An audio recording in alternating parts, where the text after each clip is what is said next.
Oh, okay. Good. Good morning, everybody. Welcome to Faith Bible Baptist Church. Let's take our psalm books, if we may, please. Turn to page 745. Devin, Michael, could you shut those doors back there, please? Standing together, we will sing and whistle, Are We Downhearted? Shall we stand? Are we downhearted? No, no, no. Are we downhearted? No, no, no. Troubles may come and troubles may go. We trust in Jesus, come weal or woe. Are ye downhearted? No, no, no. Okay, now that we have our vocal cords all set to work, we shall sing it one last time. Are we downhearted? No, no, no. Are we downhearted? No, no, no. Troubles may come and troubles may go. We trust in Jesus, come weal or woe. Are we downhearted? No, no, no. And shall we pray? Dear Father and Lord in heaven, we want to thank you again for this wonderful and beautiful day you've given to us. And Father, we just ask and pray now that you would be with our Sunday school teachers and help us, Father, Lord, as we learn things today. Father, we pray especially that you be with the children's classes and help them. Father, we pray that there be one amongst the children this morning that knows not you as Lord and Savior, that today would be the day of their salvation. And as Mr. O'Mara finishes up the finance classes today, Father, Lord, it's been a blessing. We just ask and pray, Father, Lord, now, though, that we would continue to be good stewards of the things you've given to us. Father, guide, direct, and strengthen and bless today, we ask in Jesus' name. Amen.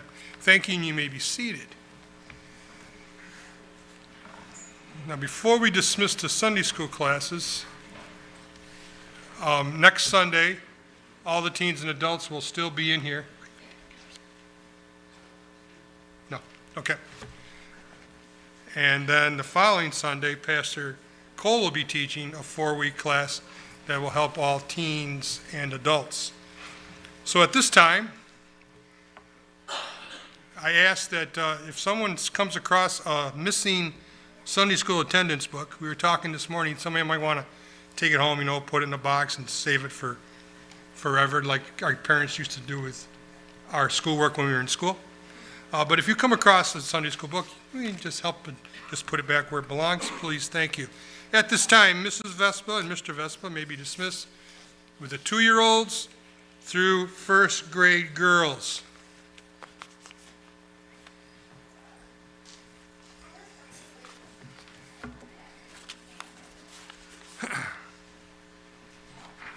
There's your sheet. Thank you.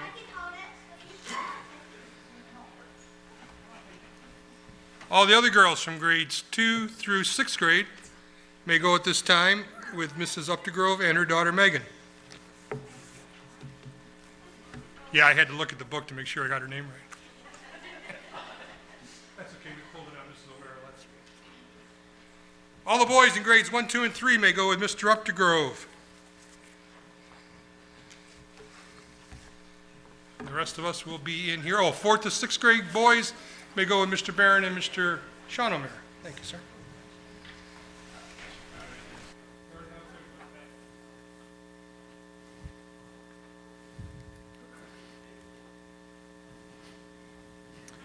All right, Jake, am I on? You got the laptop audio on as well, correct? Okay, good, thank you. All right, well, today's setup for the lesson started out with several technical difficulties, so we'll see how this goes. Couldn't get that thing to turn on. We have a little problem with the sound online, so those of you that are watching either the recording or live stream, you may hear a buzz. I know Mr. Gorski was working on that, but so I'm not sure what's causing that. But welcome back to the Financial Peace Seminar. This is lesson number 7, and everyone said, it's over after today. It's okay. I got it. This is, as I mentioned last week, I told Pastor Ash, there's a point when people are going to kind of get tired of this. So I get it. hang in there one more week. This one's going to be a little more, I don't know, a little more fun, I guess, as fun as this can be. Today's not really going to be a Bible study. Is that a little too loud? Is that good? Okay. Today's not really going to be a Bible study. I'm not going to really use, I might use some verses off the top of my head or something, but I'm not going to be having you turn anywhere. I'm not going to be reciting any Bible verses. What I'm going to be doing today to start with is first answering some really good questions that I've gotten over the last several weeks, 7 weeks, 8 weeks really. They're questions that I've had multiple times as I've taught this in the past. So what that means to me is that some people, were in a different place last time financially when I taught this before, and now they're in some place else, and they're thinking about a question that I've already answered, but they weren't there in their finances. So now they're trying to get clarification. So if you've heard some of this information before, okay, I've updated it so that it's true for today when I start talking about interest rates and things like that. Then what I'm going to talk about for the end of the class is deceptive marketing practices used to sell debt to you. There are things that you see every day, you hear every day, that are marketing debt to you. It's one of the reasons that Americans have an incorrect view of debt. I even have, that's why I wanted the sound on the PC, is I'm going to be using some commercials. They're TV commercials, actually. They're 30-second commercials. I'm going to show them to you and see if you can pick up on how they're deceiving you. It's really not that hard. So the first question I wanted to answer, this is just going to be kind of, I'll answer question one, then I got 3 questions I'm going to answer, then we'll talk a little bit about marketing, okay? And then we'll get into some of the deceptive practices, all right? So question number 1, that I've gotten this many times, and this is always the time that people are starting to work on their budgets. Someone always comes to me and says this. They say, my income changes month to month, so how do I make a budget to handle that? That comes a little bit from this idea that you have to put a budget together as a list of what you're currently spending. That's not correct. What a budget is your plan, if you remember, going forward. So what you're trying to do is plan for the next month what your income is going to be, and then you're going to plan for where every dime is going to go that you know coming in. So the question is about, well, what if I'm not sure what's coming in? Okay. At the end of this, some people will say, well, what if I don't have enough income? Well, that's an income issue, not a budget issue. Okay. So I'm not talking about that. I'm talking about a budgeting question here. So it's very common to have variable income. If you have a job where you can work overtime, or you get commission, or you do seasonal work, or you receive bonuses, your income changes over time, okay? As I just said, your budget is just your spending plan. So if your income varies, all you got to do is plan for the variation, okay? Sounds easy. It's not that hard, but it can be a little challenging if you've never done budgeting before. All I want you to do is to figure out, based on last year, for example, say you're working on your November budget now, and you know how much came in last November, at least you should, or can look that up somewhere, find a paycheck stub or whatever, or several of them. Look in your bank account if you have direct deposit, whatever. Figure that out. Or if you've changed jobs or something, you can look at the last several months and say, well, my income has been right around here, even though I'm working overtime or I'm getting commission or something, right? You can decide what the minimum that you think is coming in for November is going to be. What is your minimum income going to be? If the answer is 0, you need another job, okay? You got to pay your bills, right? So figure out what the minimum income is going to be, and then you do your budget based on that amount, okay? For example, if you get a base salary and a commission, you would just base it off of your base salary if you're not sure if there's a commission coming.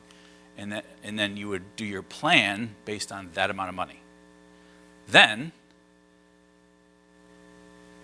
you make a separate prioritized list. Okay? This is your wish list. If you're married, you do this with your spouse, as I talked about it several weeks ago. You decide what your priorities are. For example, if you're following the steps that I've been teaching, if you're in step number 1, your priority should probably be to set money aside. If I have more, set it aside to save that $1,000. If you're in step 2 and you're paying off debt, your priority should probably be, we're going to set this money aside to pay off debt. Not set it aside, but if I have extra, I'm going to use it to pay off that smallest debt that we're doing in our debt snowball if you're in step 2. If you're in step 3, what are you going to do? What's your priority? I told you last week you want to be focused and intense on the first 3. So If you have extra money, you want to put it towards that 3 to 6 month emergency fund. After that, if this is you, if you have a budget and you're planning for a certain minimum amount and you have extra that comes in, you should have this list as well, but your list looks different. It might be, I'm saving for a down payment on a house. I want to put it towards that. Or, hey, I want to kind of boost up my, my new car fund, right? Because my car isn't doing so well, right? You can put money there, okay? You understand what I'm saying, though, that if you have variable income, you plan for the minimum, and then what you do is have a list of what you will spend money on if you have more. And you just go right down the list, and you'll probably run out of money before you run out of list. That's what most of us are, right? So that one's very simple, okay? That just help you if you have a variable income on how to do budgeting. Question number 2, I said I only touched on mortgages and buying properties, okay? But I did say this, and so people, this isn't really phrased as a question. This is how people try to challenge me on these things. They say, you said to use a 15-year or less fixed rate mortgage and not a 30-year mortgage when you're buying a house. But the payment's higher with a 15-year mortgage. And that's true, and I'm very much aware of that, okay? Let me explain to you the why of why I say a 15-year mortgage, not a 30-year mortgage. Let's say you want to buy a $120,000 home, okay? That's not unusual around here. It might be high for some of you, it might be low for some of you. And let's say you're going to put 20% down. I mentioned that in one of the classes where I recommend 20% down. The reason I do is so that, number one, you have plenty of equity in that house. And number 2, so that you don't have to pay private mortgage insurance, which will cost you $80 or $100 a month, which protects the bank. If you put 20% down, you don't have to pay for that, okay? So that's why 20%. So if you put 20% down, that'd be $24,000, so you'd need a $96,000 mortgage. Everybody with me so far, right? Nice and easy. So a 15-year fixed rate mortgage in October, these are current rates, would be 2.53% interest rate. So your payment for the mortgage would be $641 a month. Over those 15 years, the total that you're going to pay for the house, it would be $115,000. Okay? If you went the other way and you got a 30-year fixed rate mortgage, your interest rate is higher. It's 3.08 as of October. And your payment is much lower. It's 408 or 409, right? And everybody says, well, yeah, I want that. No, look at how much you're going to pay for the house over time. Over the 30 years, you're going to pay $147,000 for that. The difference in the two numbers is nothing but interest payments to the bank. I don't like giving $31,000 extra to the bank. I hope you don't either. I would rather have the $31,000 myself, okay, and use it however God leads me to do that.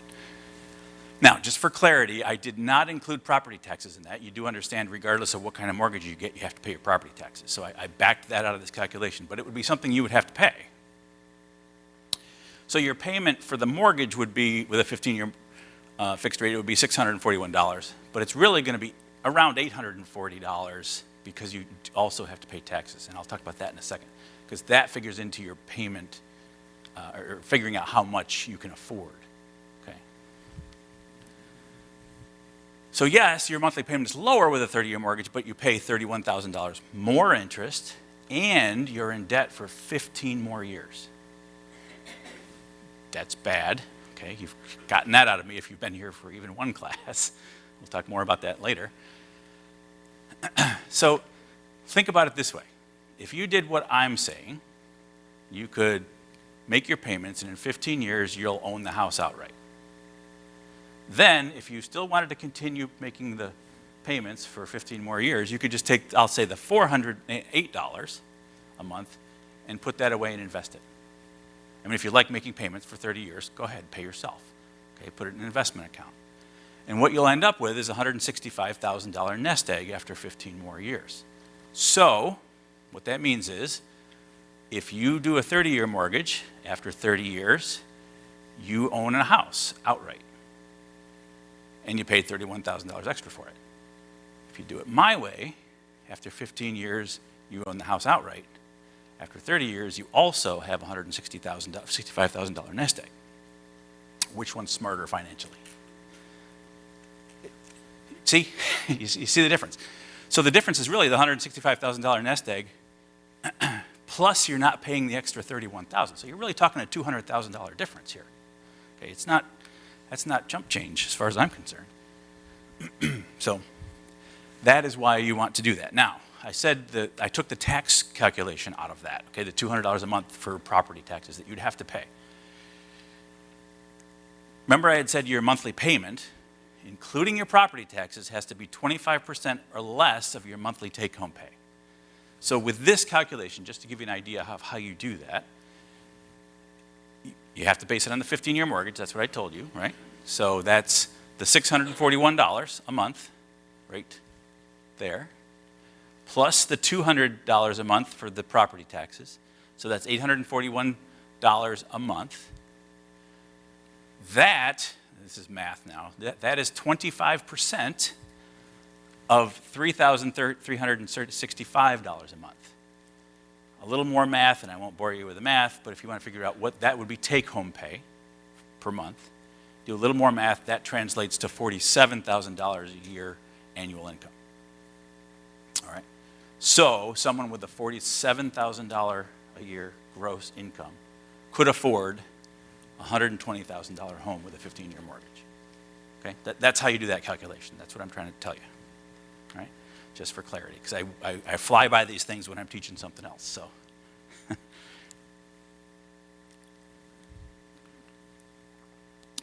Third question. I've never answered this question in a group setting before. Hopefully I don't offend anybody. I'm not trying to. I'm trying to help you.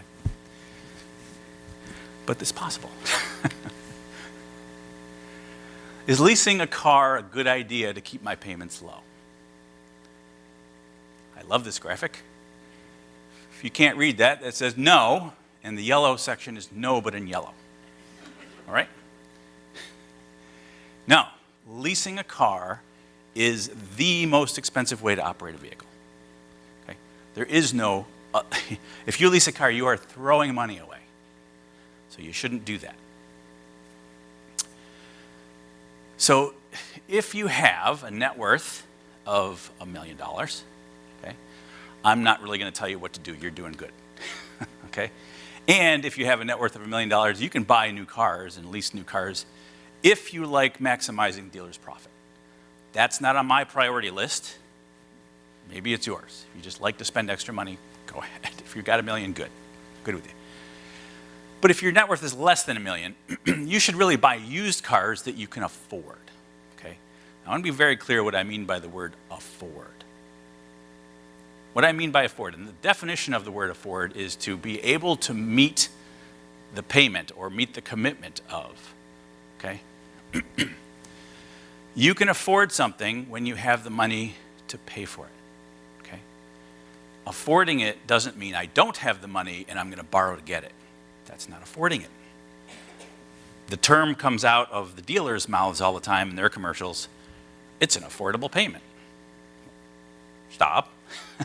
Okay, I've been telling you, stop using debt, stop using debt, stop using debt. That includes cars. Okay, don't buy cars on debt. So I told you before that the total value of the cars that you own should be less than 50% of your annual income. So, and I just picked an example here. So let's say your household income is $50,000, okay? And let's say you're a husband and wife and you need 2 cars, okay? So 50% of $50,000 is $25,000. So that's the total value of the cars that you should own. The reason for that is because cars go down in value so fast, it's a terrible place to have money tied up, okay? And that's why these kind of rules of thumb that I've been giving you. So if you have a $50,000 a year income, your cars can be worth, in my opinion, $25,000 max. If you have 2 of them, that's 2 $12,500 cars. You can do it a different way. You could have a $20,000 car and a $5,000 car, both of which you own outright because you paid cash for them. But now you and your spouse are going to fight about who drives which one, right? So you could avoid that. Or husbands, yeah, well, what I was going to say is husbands, if Calvin was here, what I would tell him was, Beck gets to drive the $20,000 car, you drive the $5,000 car. She's good with that, right? See, men, you see how that works? Oh, Mrs. Cole's on board too. So what I want you to do is to stop thinking of affordability in terms of monthly payments. That is a huge mistake that Americans make every day. Affordability and monthly payments don't go together. You can afford it when you have cash to buy it. That's it. So instead, what I want you to do when you're thinking of purchasing things, I want you to consider affordability in terms of what's my total cost to buy this thing. Whenever you're making a financial decision, can I afford it? Well, do I have the money for it, right? And I mean the total cost of owning it. Okay? Now, I'm talking about leasing, so you're not paying the total cost of the vehicle, but let me show you what you are paying for. Oh, by the way, I said this already. You should stop using debt to finance things you can't afford, right? That's what I've been saying for 7 weeks now. Stop it. That's the problem in America. Stop it. It's not biblical. So a lease, remember the question was, is leasing a car a good idea to keep my payments low? A lease, while it's technically not a loan, and by technically I do mean legally, it's not considered a loan, but it is debt. Why do I say that? Because what you're doing is you're agreeing to pay monthly. You're going to receive a vehicle, you're going to drive it, you're going to pay monthly. You agree to pay through the term of the loan, whether that's 24 months, 36 months, whatever it is. And you can't get out of it, by the way.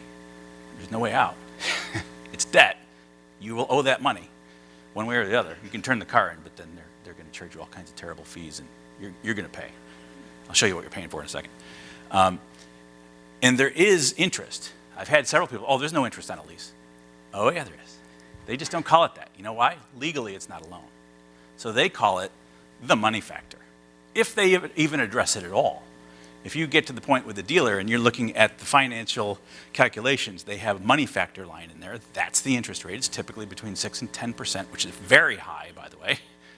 So you're paying very high interest for a lease.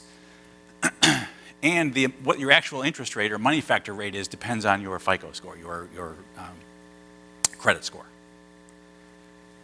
So you will also pay what's called a rental or a finance charge.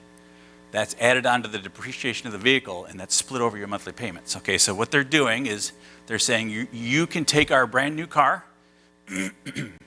Don't lose those words. Our brand new car, not yours. They own it. You're just paying for a piece that you're going to use. So if it's 24,000 miles, 24-month lease, 36,000 mile, 36 month lease, you're going to pay for the part you're going to use. That's called the depreciation of the vehicle. They take what the residual value or what the car is going to be worth at the end of that mileage and that time. They know that.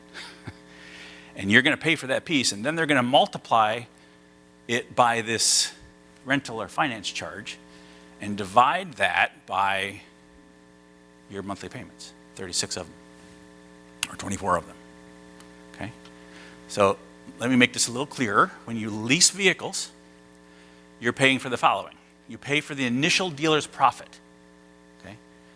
That is because lease payments are calculated from sticker price. You understand sticker price is not what the dealer paid for that car. It is not what it costs to manufacture that car. Sticker price is much higher, okay?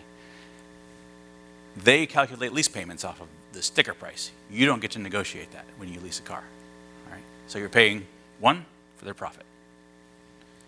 2, as I just said, you're paying for the part of the car that you use, that's the depreciation of the vehicle, but that rental charge that I just mentioned is profit for the dealer. It's just a multiplier. The car is going to lose this much value. Well, we're not going to give it to you for that. We're going to charge you this much. That's the rental charge, also known as profit for the dealer. Okay? And don't get me wrong here. When I'm talking about these profit items, what you're paying for the profit on this car all up front. You're going to use it for 24,000 miles or 36,000 miles, and then you're giving the car back. You've paid for all of the profit as if somebody had bought the car. Okay? You understand? For this little piece of it, you're paying all their profit. This is why they want to lease to you, because they're getting all their profit up front. You're paying for that money factor that I mentioned. That's the interest rate, also known as profit. So notice what you're paying for. You are paying for the part of the car that you use, the depreciation, but it's profit, profit, and profit for the dealer. That's what you're paying for. So a typical 3-year lease is, I picked a Honda Accord. Honda Accords are great cars. I love Honda Accords. I've bought them before. Pastor Seth, you still have the one, right? Still, is it dead now? It finally died after how many miles? How many? 312,000 miles, okay? I bought that car, I didn't even know how many years ago, for $4,000. Kaylee drove it for a long time. I mean, there's a whole history with that thing. But it lasted a long time. I love Honda Accords. I would never lease one, never in a million years, because I don't like just giving the dealer all their profit. This is today the offer that Honda has out there for you, okay? If you want to lease a brand new Honda Accord. It's $229 a month for 36 months, and you're limited to 36,000 miles. You can't drive it any further than that. If you do, you pay a lot, okay? Take those payments, multiply them out, that's $8,244 over the 3 years, and there's $2,599 or $2,600 due at signing, okay? So you do a little bit of math there, that's almost $11,000, right? 3 years, 36,000 miles. Let me ask you a question. Can you buy a reliable car that will last longer than 3 years for just under $11,000? I've done it for decades. I don't know why you can't. We did exactly this thing last July. If any of you have seen the car my wife is driving, that was a 7-year-old. It's a Toyota RAV4. It's all-wheel drive, one of those crossovers that we all love. It's a nice little car. It's a Toyota, like Hondas. They last forever. They don't need a whole lot of repairs. And when they do, they're fairly easy to fix. That car we found with 75,000 miles on it. Okay, that car will easily go 200,000 miles. So I'm not limited to 36,000 miles. I'm going to get 125,000 miles out of that car, kind of minimum, maybe more. Like Pastor Seth just said, 300,000 miles on his Honda. I might get 225,000 miles out of that car, okay? Guess how much that car cost me? $11,000. You can do it all day long. Shannon just did the same. She bought the same car, 2 years older, a few more miles for $7,000. It's doable. That car is going to last me 6 years, no question, okay? I mean, things can happen with cars, I suppose, but they're very unlikely with cars like that, all right? So you can do this if you save, you budget for your next car, and you buy the cars cash. Stop giving the dealers and finance companies your money in the form of interest. Stop it, right? That's what's wrong with America, financially. There's many other things. All right, here's one of them. Let's talk about marketing. I told you last week, my current title is Marketing and Technology Director for one division of our company, 2 divisions of our company, actually. I understand marketing very well. I'm not going to go deep into it because it's really kind of boring, but I'm going to share some things with you that maybe you don't realize. Maybe you kind of know on the surface that this happens, but I doubt you even have a clue how much you're influenced by marketing. All right. So, who can answer? What's the most heavily marketed thing in the USA? Debt. So why does the average American believe that debt is okay? I have 5 answers. I'm not going to make you shout them out. Number 1, the average American doesn't know or doesn't care what the Bible says. We've covered in previous weeks with lots of Bible verses what God has to say about debt. The part about the borrower is servant to the lender. Owe no man anything but to love him. Okay? There's verses in the Bible, and several of them, that tell you, stay out of debt.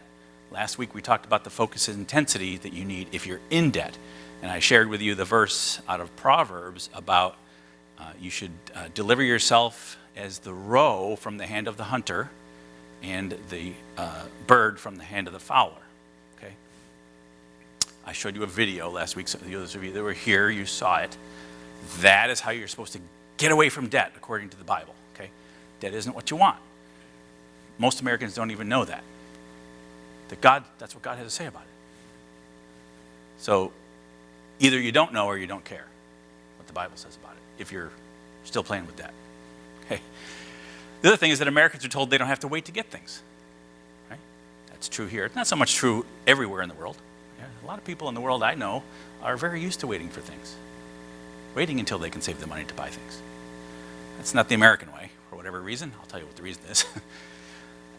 Americans are told that it's an important part of their financial success, that debt is an important part of their financial success.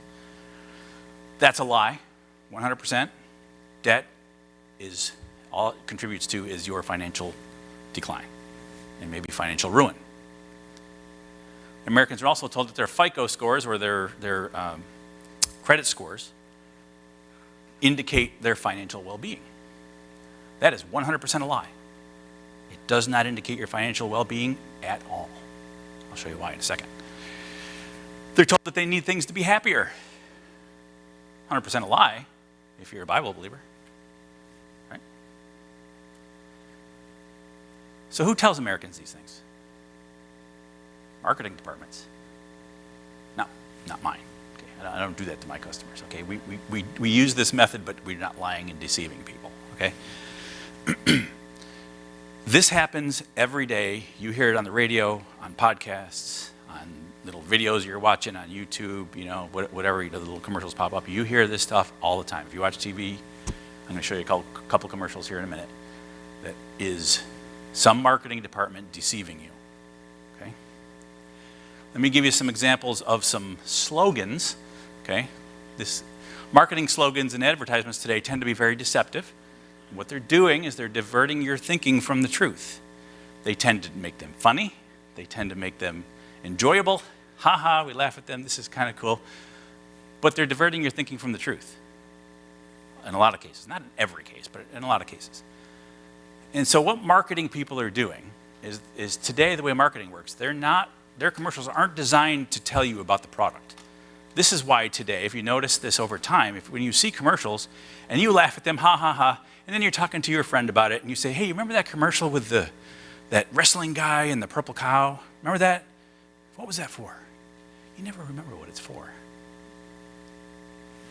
They're just deceiving you into thinking that you need something, that you have a problem. That's what I have up here. They're trying to not always deceive you, but this is what my company does. We're trying to convince our customer that they have a problem, but in my case, I make sure it's a real problem, right, that my company can solve. That's what every marketing department is trying to do, is convince you that you have a problem that they can solve. Every one of them. Okay? So when it comes to marketing debt, the fact that debt is bad for your finances is totally ignored. Right? I'll prove that to you here in just a second. Always remember that the reason that any of these companies are in business is to make money. That is why companies are in business. That's not evil. That's just capitalism. Okay? Banks, credit card companies, auto credit companies, credit bureaus, they do that, they make money, by enticing you to borrow money that you don't have so that you can pay them back with interest, which is profit for them. That's what they want.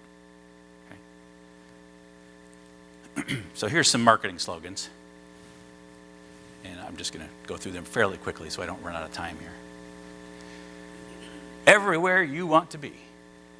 What's the problem they're trying to tell you you have? Well, yeah, you're not satisfied. Well, in this case, that's Visa. So your credit card isn't taken everywhere you want to be. That's what they're trying to do. What's in your wallet? My answer is money. Good, which is a much better answer. What they want you to say is Capital One. Why? Because their card will get you more miles. You're missing out on miles. You got a problem. You're missing out. You need to have our card. What's in your wallet? Yours isn't good enough. That's what they're marketing to you. You understand this, right? Don't live life without it. I can live life without American Express. It's okay with me.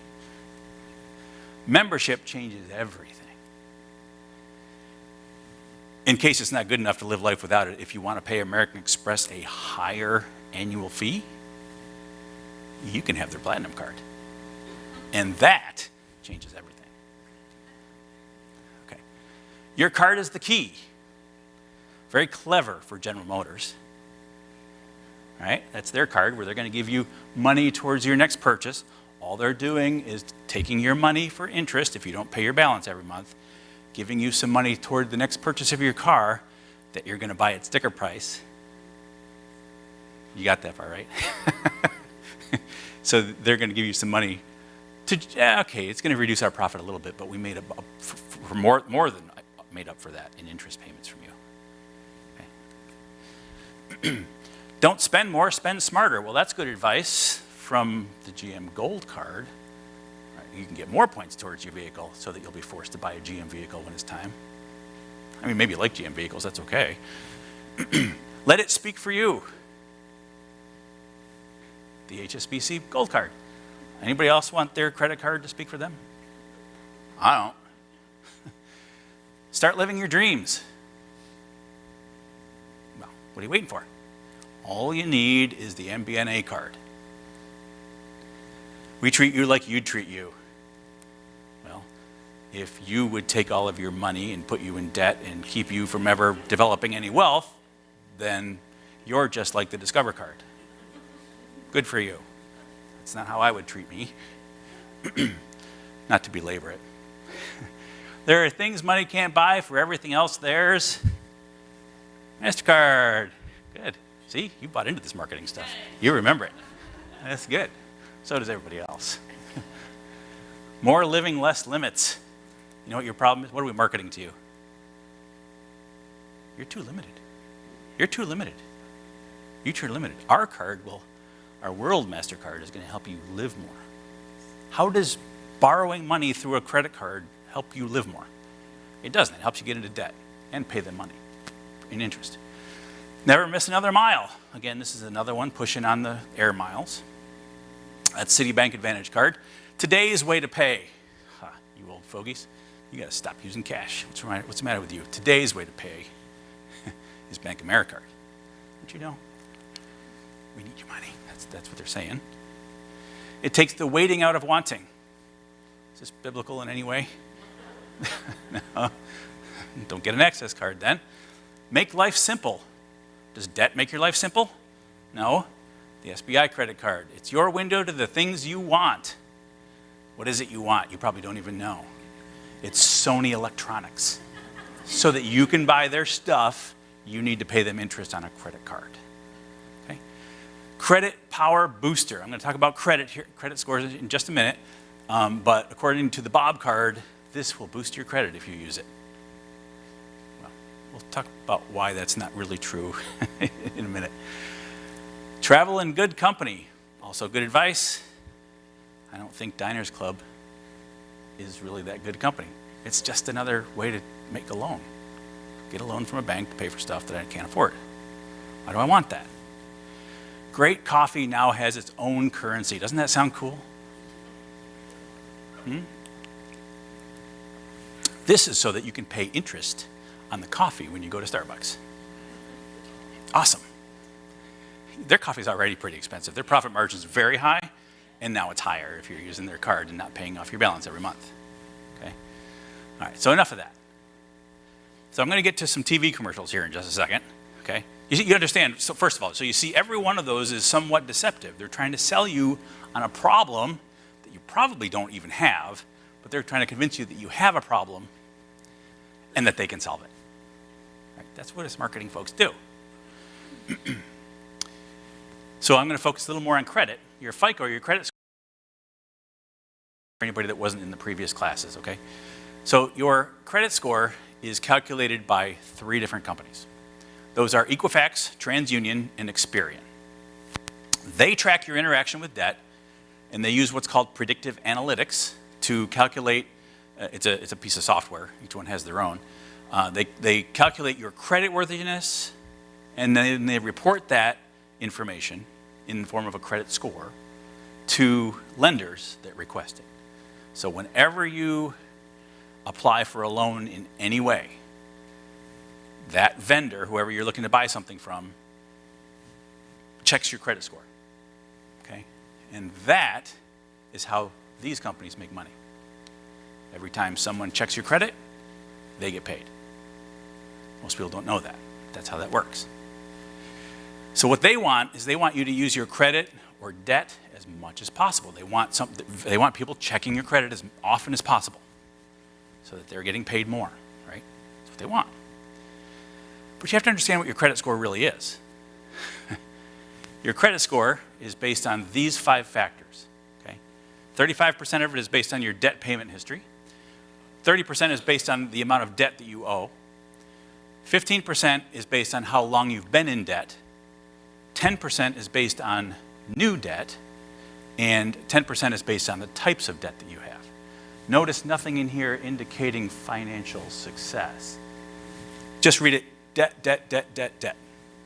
Okay? So all this calculates. I'm going to give you a little more detail on that, just so you understand it better. So that 35% debt history, it means, do you pay your debt payments on time or don't you? The longer you've made payments, the better. To them, think about that for yourself. Was that a good thing that you made payments for all those years? Probably not, because every one of them had interest attached to it, right? The more payments you missed, the lower your FICO score. The 30% that is about the debt owed, that means how much debt do you have, okay? So compared to your total credit, so you have so many credit cards, you have so many loans open, an auto loan, whatever it is, a lease, for example, figures into this. Compared to the total amount of credit that you have available to you, is your current balance on your cards, the amount that you owe totally in all of your debts, is it too high compared to your credit? And is it too low? Because if your debt is too high, your credit score goes down. If your debt is too low, your credit score goes down. They want you in debt. Okay? Your credit score is not an indicator of whether you're out of debt. It's an indicator as to how well you're interacting with debt and how much you have. The 15% that is how long you've been in debt, the longer you've been in debt, the higher your score. It's not a good thing. 10% on new debt, it's about how much of your debt is recent. As far as these companies are concerned, your score is better if you have some new debt. Your credit worthiness is better if you have new debt. I'm not telling you this is a good thing. That's a bad thing. I'm telling you debt is the wrong thing. Your credit score is the wrong thing to look at. 10% of your score is based on the types of debt. That's car loans, credit cards, student loans. Things like car loans and credit cards will raise your score. Things like student loans will lower your score because they know you have a guaranteed student loan through the government, through Fannie Mae. Guess who gets dibs when you run out of money? Fannie Mae is coming for you if you have student loan debt. They will get it. They can actually garnish your pay at work. These guys can't.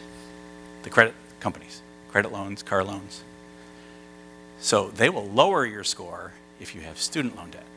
They'll raise your score if you have credit card and car loans. All right? So you see how this doesn't make any sense. 100% of your score is about how you interact with debt. 100% doesn't indicate anything about net worth or your financial, not status, but your standing. You know, anything that actually reflects how you're doing financially. Your credit score has nothing to do with that. 0. So let's watch a few TV commercials about improving your FICO score. You see these all the time. You hear them on the radio. And we'll see if you can pick up on the deception in this marketing, okay? So you didn't get the credit card you wanted. Cheer up. I got denied. There's nothing I could do. You're wrong, Tom. You can get a therapy companion. Well, like a dog? No. Cat? No, a cow.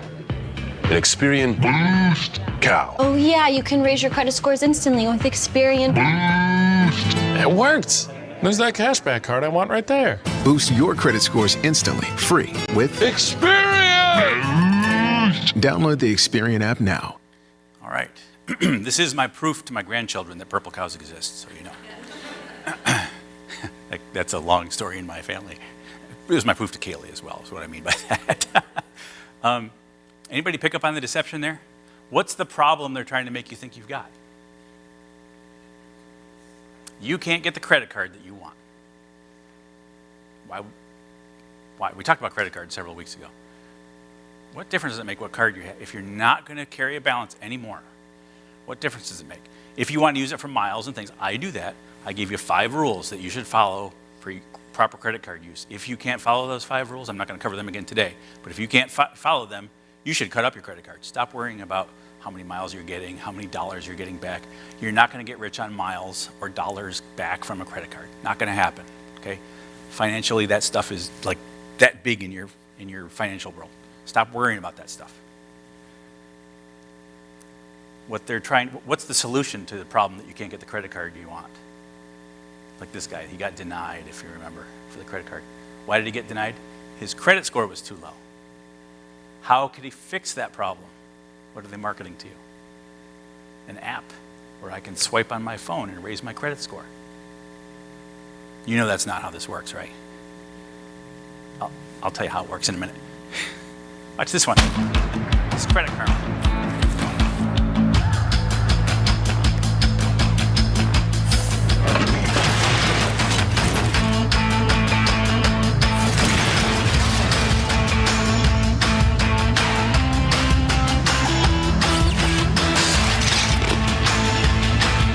Check your credit score for free and learn how to improve it at creditkarma.ca. Here's to progress. Was that an Audi on the end, John? Did you notice that? I was looking. It was either a Mercedes or an Audi. Probably, I don't know, $90,000, $100,000 vehicle, that last one. Okay. What are they marketing to you? What's your problem? What was this guy's problem? He has a junk car. Yeah, so do I. Okay. Why does he have a junk car? Because his credit score is too low. How can he fix that? He can get their app. And if he keeps swiping, he can get a better car. Now, I just told you what your credit score is. How does that, raising your credit score, help you afford anything? It might help you get more in debt. That's true. But how is raising your credit score going to help you afford anything else? It doesn't. What does it take to afford something? Money, not credit. Last one, this is Credit Sesame. Buddy, nice place, nice car. What happened? Well, it all started with my free credit score from CreditSesame.com. They gave me so much more than a free credit score. Credit Sesame's money management tools and personalized offers saved me tons of money and helped me reach my goals. I just signed up with their free app. What's my credit score? Your credit score is 650. That's magic! No, that's CreditSesame.com. You get so much more than a free credit score, so do more with your score at CreditSesame.com. What's your problem? What's that guy's problem? The guy on the right. He didn't have a nice house and a nice car, like the couple that was standing there. Where did it all start for that couple? When they went to Credit Sesame. Why? Because they could raise their credit score with an app and swipe on their phone and get more loans. Why do you want to do that? Why do you care about your credit score? Stop it. Stop with that, okay? I'm not looking at anybody in particular. I'm just saying, Americans, stop it. I made the case, number one lesson, that debt is the biggest problem here in America when it comes to finances. By the way, before I go into this one, and I'm really out of time, I'm going to have to go really fast here. So you understand how those things work. Okay, you download any of those apps. What you're doing is, let me back up. Your credit score is never, it does not use things like your utility bills, your phone bill, your cable TV bill if you have that, your internet bill. Your credit score doesn't use those when it calculates your credit. The credit bureaus don't use that when they calculate your credit worthiness. If you are willing to download their app and give them access to the bank account that you use to pay those bills with, your utilities, your phone, your TV, your internet, whatever. If you're willing to do that and give them access to it, and you're a good payer for those things, you can boost your score a little bit. Average is between 8 and 13% boost in your credit score, which is like nothing. And it doesn't matter, okay? I just got done kind of yelling at you for using debt. Stop it. Your credit score is 100% about debt. It has nothing to do with financial well-being. So your financial problem is not that you don't have the right credit card. Your financial problem is not that your FICO score is too low. Your FICO score does not indicate financial health in any way. Your FICO score does not indicate financial success in any way. A higher FICO score does not get you closer to your dreams. It gets you further in debt if you accept their, oh, you're very creditworthy. This is the kind of thing I happened back shortly after I was getting out of debt, and I was paying everything off, so my credit score was like sky high. I went to a dealer lot to buy, some of you remember I had a 2006 pickup truck, and I went to that lot, and I was purposely looking not to buy it on credit, and the guy looked at my credit score and said, oh, you know, you can have like any car in the lot, right? How many of you would go, oh, okay. He's going to make you pay $800 a month for it. Whew. A higher FICO score does not mean you can afford more. A higher FICO score does not save you money. The way they get away with saying that is, if you're going to be in debt with a higher FICO score, you can get a lower interest rate. So you'll pay a little less interest, and that'll save you money. It's the same idea as I bought it because I had a coupon. Right? Look, if you don't buy it, you save money. If you buy it, you spent money, just a little less than you would have. Yeah, I'm not buying it on the front row here. Exactly. So a credit bureau is the wrong place. That last one, what was that, Credit Sesame or Credit, I don't remember which one it was, but they said, well, we have all these other things where we're going to help you figure out your finances. You understand that a credit bureau is the wrong place to get financial advice. They want you in debt. That's what they want. This is the same thing as a young man going to a jewelry store to buy an engagement ring, asking the sales guy, hey, how much should I spend here? That's what you're doing if you're using those guys for financial services. That's pretty dumb. So your FICO score is your I love debt score. Stop it. Stop worrying about your FICO score. It's ridiculous. I don't even know what mine is, and I don't care, because I'm not using any debt. It's the only reason to have a high FICO score is so that you can get lower interest rates when you borrow money. And some of you will say, well, what if I want to get a mortgage? You find a bank that does manual underwriting. They won't just check your credit score. They will ask for your tax returns for the last couple of years, some paycheck stubs, and your bank statements for the last couple of months. And then give you a loan based on those things. Okay? You don't need your FICO score anymore. All right, so I'm done. I'm way over time. I just do want to leave you with this, that if you will do these things, these 7 steps that I've given you, I tried to change your thinking a little bit. What I want you to do is to go through them. I said last week, it's never too late. I don't care how old you are, how young you are. It's not too early to start doing these things. Okay? Start working on getting your finances right. What you will see is that if you just follow the steps, that you are doing it God's way, and that will bring you financial peace. All right? And believe me, there's peace to be had with your finances. All right? If you have questions, please ask me personally. I'm not going anywhere as far as I know. It's my desire to help, so keep asking me questions. And one more time tonight, my wife and I will be here at 5 o'clock if you want to come and ask us any individual questions, private questions, whatever. All right? I'm done. I'm going to pray at the next service. So I'm way over time here, so 5 minutes till the service. Thank you.